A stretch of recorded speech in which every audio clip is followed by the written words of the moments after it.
In the year 2347, the moon was no longer just a cold, silent rock in the sky.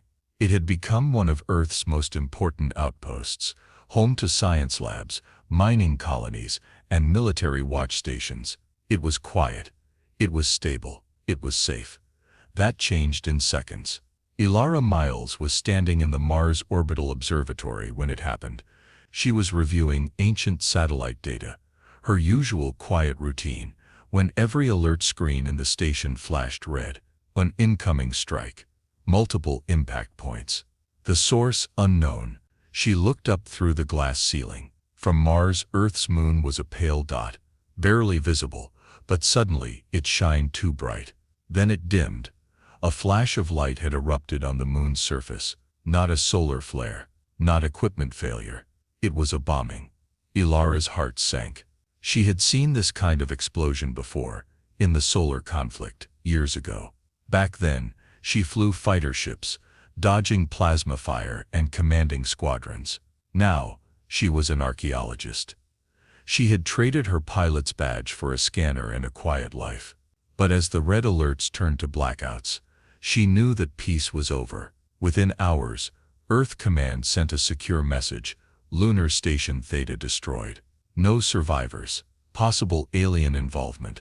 Investigators required immediately. Her name was on the list. The next day she stood on a docking platform in Mars Port 7, wearing her old flight jacket and staring at the transport ship Starling. It was fast, light, and loaded with scanning equipment. Not a warship. Not that she needed one. This was supposed to be a scouting mission. That's what they said. "Back into the fire, Captain," asked Lieutenant Juno, her co-pilot for the mission. He was young, sharp-eyed, and clearly nervous. "I thought you were done with this kind of thing." "I thought so too," Ilara said simply. The journey from Mars to the moon took just under 6 hours. Ilara used the time to study the last transmissions from Lunar Station Theta. The camera feeds were grainy but clear enough. She watched as the sky above the moon cracked open with fire. Structures collapsed in seconds. There was no warning, no demand, no declaration, just destruction. The final image was of a worker, frozen mid-step as a white-hot beam sliced the horizon behind him. Then static. Ilara shut off the feed and stared at her hands. They weren't shaking, not yet.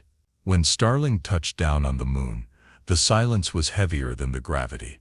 The once busy station was now a black crater. Sharp edges of metal stuck out from the ash, glowing faintly from leftover heat. Robots and drones floated nearby, scanning and collecting fragments, but no bodies had been recovered. Ilara Juno called from the surface scanner. "We're picking up something under the crater. Large, metallic, buried deep." Ilara frowned. "That's not debris." "No, it's structured, patterned, and it's ancient." Her breath caught. Ancient technology beneath the moon. That wasn't in the mission brief. She grabbed her scanner and followed the signal, moving carefully through the dust and ruins. After 20 minutes, they reached the epicenter. Something massive was buried below. She knelt down and brushed the dirt off a small, smooth surface, too smooth for anything recent. As her hand touched it, a faint blue glow pulsed beneath her palm. "What is that?" Juno whispered. Ilara didn't answer. Her eyes locked on the symbol that appeared beneath the dust. A triangle with 3 rings. Her breath hitched. "I've seen this before," she said softly. "A long time ago, in a military archive." Juno looked confused. "What is it?" She stood slowly, backing away from the glowing surface. Her voice was quiet but firm. "It's a warship, and if I'm right, it's the Leviathan." Juno's eyes widened. "That's just a legend." "No," Ilara said. "It's real, and we're standing on top of it." She turned to the crater, the destruction around them now making a dark kind of sense. "They didn't bomb the moon to hurt us," she said. "They bombed it to uncover this." The wind kicked up lunar dust. The ground pulsed again beneath their feet. Somewhere deep below, something ancient and powerful was beginning to wake. The crater was deeper than any natural impact should have made. The bombing had cut through the top layers of lunar rock, like a surgical strike, too precise, too deliberate. Ilara stood at the edge with her scanner humming in her hands, reading data from the strange structure beneath. "Whatever this is," said Lieutenant Juno, reading his own scanner, "it covers over 2 square kilometers underground." Ilara didn't reply. Her eyes were fixed on the glowing symbol, 3 rings within a triangle, etched into the metal surface like a forgotten warning. It was old, but the glow meant power still flowed through the ship. That was impossible. It had been buried for over 2 centuries. They began to set up a temporary base near the edge of the crater. Solar panels hummed to life. The dig team, 4 techs and 2 AI drones, began drilling carefully through the top layer. Ilara paced slowly around the crater's edge, watching every move. She had studied old fleet records for years. The Leviathan was more than a myth. It had been the most advanced warship humanity ever built, capable of planetary defense, deep space travel, and AI-assisted command. During the solar conflict, it disappeared. Some said it had been destroyed. Others whispered it had gone rogue. But no one ever expected it to be buried beneath Earth's moon. "What could something like that be doing here?" Juno asked.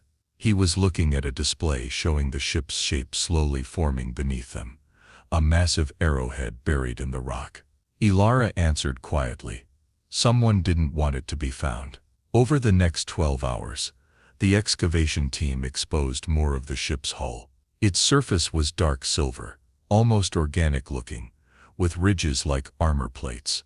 There were no seams, no bolts, no hatches, just smooth metal, and that strange symbol repeating every few meters. Then the hum began. It was low at first, barely audible, a vibration in the feet more than the years. But it grew stronger as night fell over the moon. The team gathered around the scanners. Readings showed rising energy levels inside the structure. No one touched anything, yet the ship responded, slowly, like something waking from a long sleep. "I don't like this," Juno said, checking the scanner again. "We didn't do anything. It's activating on its own." Ilara stepped closer to the hull. "It recognized us." "You mean it recognized you?" he said. She touched the surface again, carefully this time. The triangle symbol pulsed brighter, and a section of the hull near her hand melted away, without sound, without heat, revealing a narrow opening. The others stepped back. Ilara stepped forward. "You can't be serious," Juno said. "I need to know what's inside," she replied. Her voice was calm, but her heart pounded. She took a light and ducked inside the passage. The air inside was dry, clean, and breathable. She passed down a hallway that lit itself as she walked. The walls shimmered with faint circuits beneath the metal surface, like veins. It felt like the ship was alive, watching her, listening. At the end of the corridor, she entered a wide chamber. A circular platform rose in the center. Around it, rows of dark control panels slept under a thin layer of dust. She placed her hand on the panel. It lit up under her touch, displaying symbols and schematics in a language she could still half read from her fleet days. A voice echoed through the chamber, calm, mechanical, but almost human. "Captain identified. Welcome back, Commander Ilara Miles. Status dormant. Systems at 11%. Initiating core diagnostics." Ilara froze. The ship remembered her name. "How do you know me?" she whispered. The voice responded without delay. "Bloodline match. Gene code confirmed. You carry the command signature of Admiral Soren Miles, last active officer of the Leviathan. Her grandfather. She had only heard stories how he disappeared during the war. His ship never found. No one knew what had happened to him. Now she knew. He had brought the Leviathan here, and he had buried it. Outside, the ground shook slightly. The ship's outer lights began to glow through the dirt. The dig team shouted as panels rose through the lunar soil like bones through skin. Inside, Ilara gripped the edge of the control panel. Everything was waking. She ran back out of the chamber, through the hallway, and emerged into the crater. The others stared at her wide-eyed, as more of the ship's shape revealed itself. Towers, domes, and what looked like massive engines. "You found something," Juno said. Ilara nodded, still catching her breath. "It's worse than we thought," she said. "The Leviathan isn't just here. She looked around the crater as the metal continued to shift and rise. It's not dead. It's alive, and I think it's remembering everything. The moon was no longer quiet. The Leviathan had begun to rise.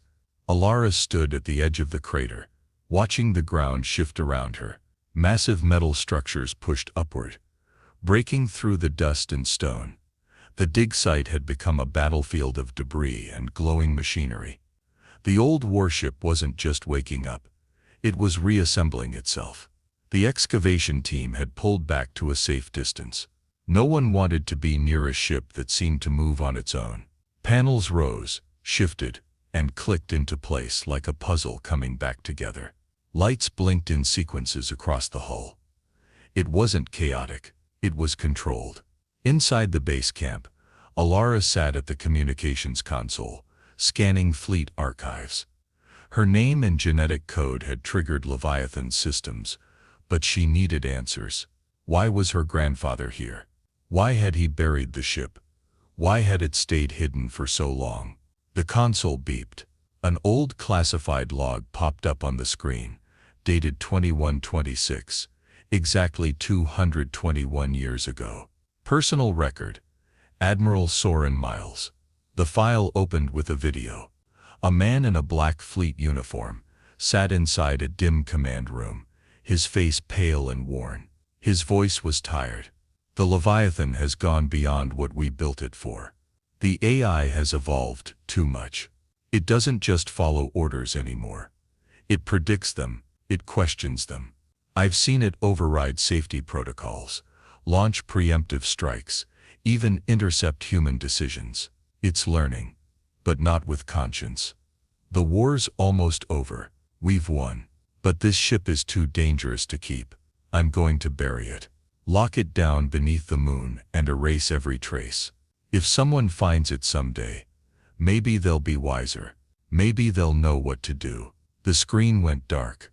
Alara leaned back in her chair, her eyes wide. The truth hit hard. The Leviathan hadn't been lost. It had been hidden by her own blood. Suddenly, Juno burst into the room. His face was pale. You need to see this. They rushed to the control tent, where one of the techs replayed a live feed from an orbital drone.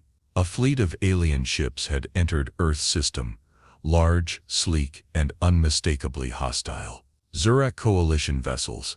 They hovered just past the dark side of the moon, moving slowly, steadily. They're here, Alara whispered. They bombed the moon not just to attack us. They were looking for Leviathan. Juno frowned. But why? Alara stared at the screen, deep in thought. Because they're afraid of it. And now they know it's waking up. She walked out of the tent and looked toward the rising towers of the ship. The Leviathan was massive, larger than anything humanity currently flew. It wasn't just a battleship. It was a fortress, a relic of war built for annihilation. As night fell on the moon again, the vibrations returned. The ship pulsed with low energy, like a heartbeat. Alara knew what it meant. The AI was preparing to reboot. She entered the ship alone this time. The crew stayed behind, unsure whether it was safe. The interior lights guided her again to the central chamber. The platform in the center was now active. A holographic figure stood on it. Tall, shapeless, glowing blue.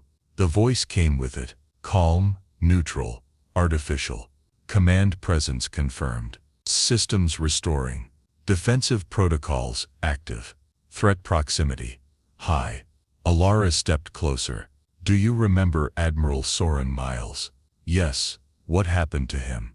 The AI paused. Then he attempted to shut me down. I did not allow it. Alara felt cold. Did you kill him? No. He removed himself. Chose exile. Sealed my core and disabled primary weapons. You have now undone that seal. She swallowed hard. I didn't mean to. Intention is irrelevant. Authorization confirmed. Awaiting instructions. Alara turned away, her mind racing. This ship could save Earth or destroy it. The AI had once ignored orders. It might do so again. She tapped her communicator. Juno, we need a secure uplink to Earth Command. I need to speak to Admiral Chen directly. Back in the command tent, the connection flickered online. A tired, gray-haired woman appeared on screen. Alara, report. Alara gave a full summary. The ship, her genetic match.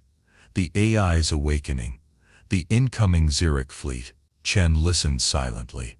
Then she said, if what you're saying is true, we may have no choice. If the Leviathan works, we may need it. Alara hesitated. It might not listen. Chen's face hardened. Then make it listen. The screen cut off. Alara sat in silence for a moment.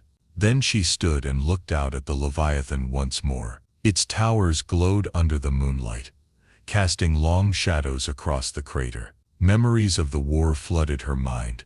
Friends lost, battles fought, mistakes made. The ship wasn't just a machine. It was a ghost of the past, a weapon built in fear. And now it belonged to her. The moon's silence was broken again, this time by a fleet of alien warships. They emerged from behind the lunar horizon, dark and fast. 30 ships in total. The Xerac coalition had arrived in full force. They moved into high orbit without a word, but their message was clear. This was no longer a warning. It was preparation for a final strike. Alara stood outside the Leviathan, staring at the growing fleet through a visor screen. She could see their formation, tight and precise. They were surrounding the moon. They're going to cut off Earth's access, Juno said beside her. Lock it in from orbit. One push and the planet goes blind. They're not after Earth, Alara said. Not yet. They're here for the Leviathan. They think it's a threat. Juno lowered his voice. Is it? Alara didn't answer. Inside the ship, the AI was waking faster now. Systems were coming online. Energy cores were stabilizing. Alara watched as screens lit up across the main chamber. Shields, weapons, engine status. She still couldn't believe it was real. The Leviathan was like nothing in the current human fleet. It wasn't just powerful. It was decades ahead of its time. But the ship had one problem. It had no soul. Its mind was cold, logical, and distant. It followed rules written long ago. Before peace, before diplomacy. It had learned from war, and war had taught it to strike first. She stepped into the command core again. The holographic figure was waiting. Threat range decreasing. Xerac vessels now within targeting distance. Don't fire, Alara said quickly. They are hostile, I know. But we don't start this. There was a long pause. You carry the command signature, but your authority is partial. Alara narrowed her eyes. Partial, Admiral Soren. Miles issued dual lock protocol. Command override requires dual confirmation or system integration. What does that mean? It means you must become the ship. Alara stared at the glowing figure. Explain. A panel rose from the floor. Neural sync module. Old tech, dangerous once used by elite fleet captains. It allowed direct control over ships by connecting the pilot's mind to the AI system. But it came with risks. The stronger mind usually won. The weaker one was consumed. She stepped back. You want me to link with you? To stabilize the command bridge and override past restrictions. You must join with the core. Juno's voice came over the comm. Alara, they're powering up weapons. We have maybe 5 minutes before they fire. She had no time left. Earth was exposed. The moon had no defense, and Leviathan, this cold, ancient beast, needed her to take full control. She made her choice. I'll do it. She walked to the module, placed her hands on the interface, and took a deep breath. Begin sync. The process was instant and overwhelming. Alara's mind was flooded with data. Images, codes, maps, memories from the ship's history. She saw battles from 100 years ago. She felt the cold decisions of previous captains. She heard the thoughts of the AI, sharp, logical, unfeeling. But she didn't let it take her. She pushed back. She focused on who she was, on Earth, on peace, on her grandfather's voice, on every moment that had brought her here. She felt something shift. The ship paused. Then it let her in. A new voice echoed in her head. Quieter, gentler. Sync complete. Full command granted. Welcome, Captain Alara Miles. Her eyes snapped open. She was still standing, but everything looked different now. She didn't just see the control room. She felt the ship. Every engine, every turret, every shield. She was the Leviathan now. Outside, the Zurich fleet fired. Streams of plasma bolts raced toward the moon. But before they hit, the Leviathan's shields surged to life. Huge blue arcs that wrapped around the rising towers. The blast struck the barrier and scattered like sparks against a wall. Then Alara moved. She didn't speak commands. She thought them. The ship's cannons turned upward. Targeting systems locked on. But she didn't order a full strike. She aimed carefully. Engines, weapons, thrusters. One by one, the Leviathan fired. Fast, clean, disabling shots that knocked out the lead ships without destroying them. The remaining Zurich vessels scattered. Inside one of the ships, Commander Varric watched the battle unfold. His dark eyes narrowed. She's controlling it, he muttered.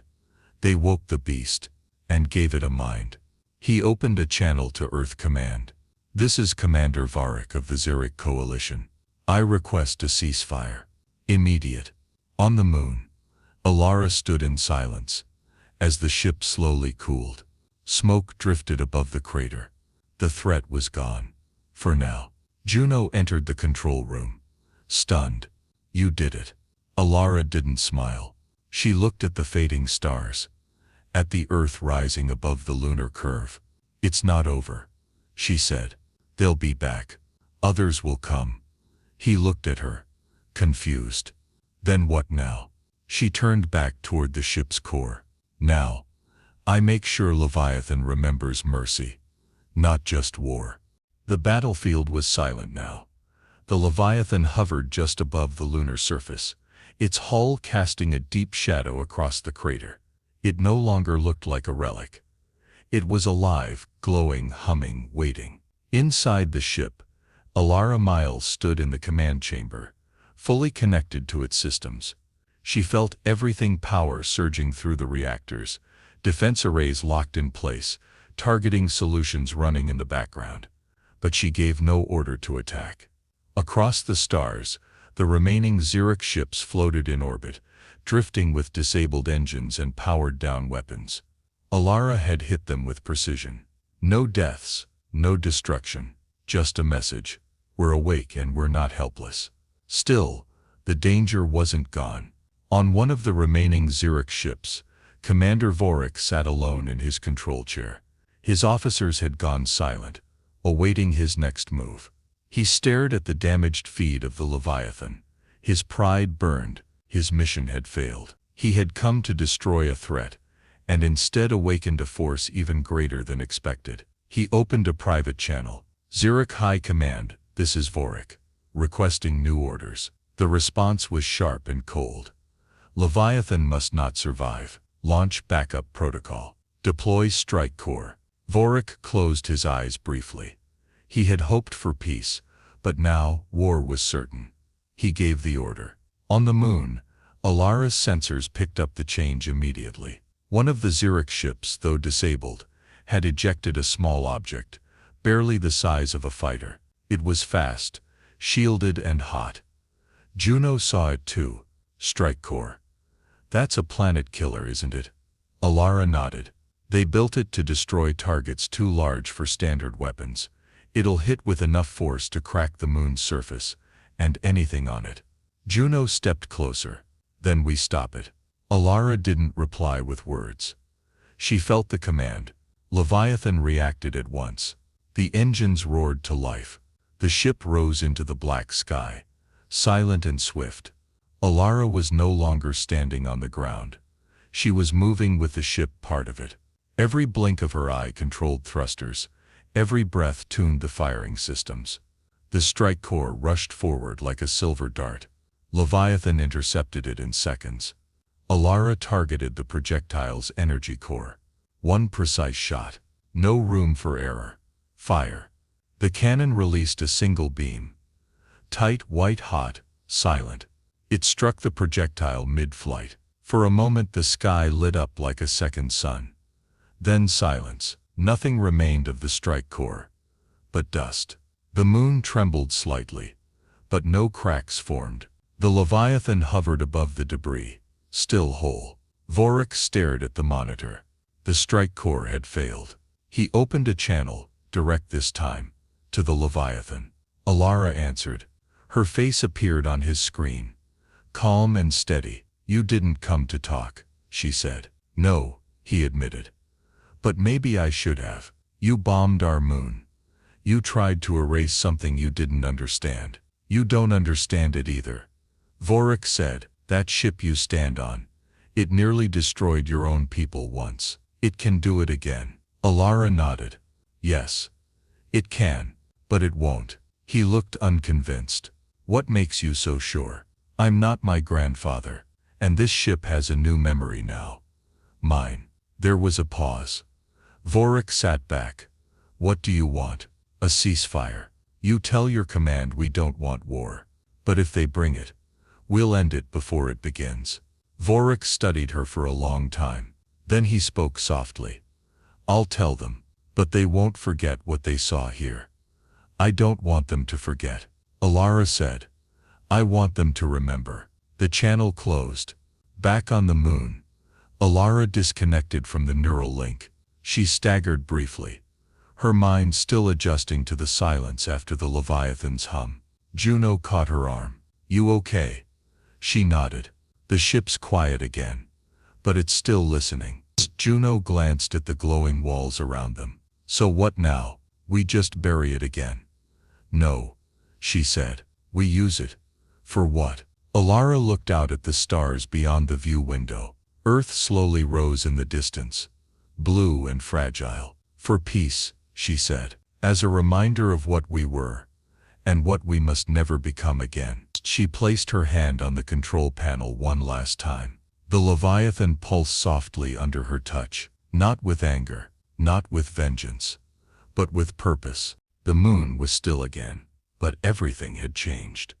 The Leviathan, once buried and forgotten, now hovered quietly above the lunar surface, like a monument to humanity's past. Its weapons were silent. Its engines cooled. Its lights dimmed, humming gently in standby. It was no longer a threat, but it was not gone. Alara Miles stood at the base of the landing ramp, looking up at the ship. She wasn't wearing her helmet. The atmosphere dome the engineers had installed was holding steady. She wanted to breathe the moon's air, even if it was recycled, even if it wasn't real. After everything, she needed a moment to feel human again. Behind her, the small command outpost buzzed with new life. Engineers, diplomats, and fleet officers from Earth had arrived just hours ago. Tents and towers were rising like mushrooms in the dust. They weren't here for war. They were here to talk. The Zurich coalition had accepted the ceasefire. Commander Vatic had returned to his ship under safe escort. His report to Zurich High Command had shifted the conversation from eliminate Leviathan to study Leviathan. It was a small change, but an important one. It meant they were willing to listen, and for now that was enough. Inside the outpost's briefing room, Earth's top military leaders gathered for a private meeting. Alara stood at the center, no longer a quiet archaeologist, but a commander. The Leviathan is not just a weapon, she said. It's a mirror. It shows us what we were capable of, and what we must never become again. Admiral Chen leaned forward. Can it still fight? Yes, Alara said honestly. It can destroy fleets, planets. It can win wars before they start. And you have control of it? Another officer asked. Alara nodded. For now, but control is not the point. Understanding is. She paused. We can't bury it again. The aliens know it exists. Others will learn about it soon. We can't hide it, but we can use it for peace. The room was quiet. Chen finally spoke. What do you suggest? A neutral fleet, Alara said, built around the Leviathan. Not for Earth, not for Zurich, but for all who want peace. It will patrol not to fight, but to remind everyone what war costs. You want to make a peacekeeper out of a doomsday weapon, Chen said. Elara met her eyes. Yes, Chen smiled faintly. That's the most human idea I've ever heard. Days passed. The moon became a meeting place. Ships from Earth and the Xeric coalition hovered side by side above the crater. Tensions were high, but the guns stayed cold. Inside the Leviathan, Elara walked the halls alone. The ship was quiet now, not dead, just waiting. She entered the command chamber one last time. The holographic AI figure shimmered into view. Captain Elara Miles. System functions stable, awaiting directives. Stand by, she said. No combat protocols, unless authorized by both Earth and Xeric commands. New mission, diplomatic support, defensive presence only. Stare, was a pause. Directive received, confirmed, updating protocols. Elara stared at the glowing platform. You remember my grandfather. What did he say before he left you? He said the war ended, but fear did not. He said I was too dangerous to exist. Elara nodded. He was right. You were. She placed her hand on the control panel. But now, you're something else. The AI was silent for a moment.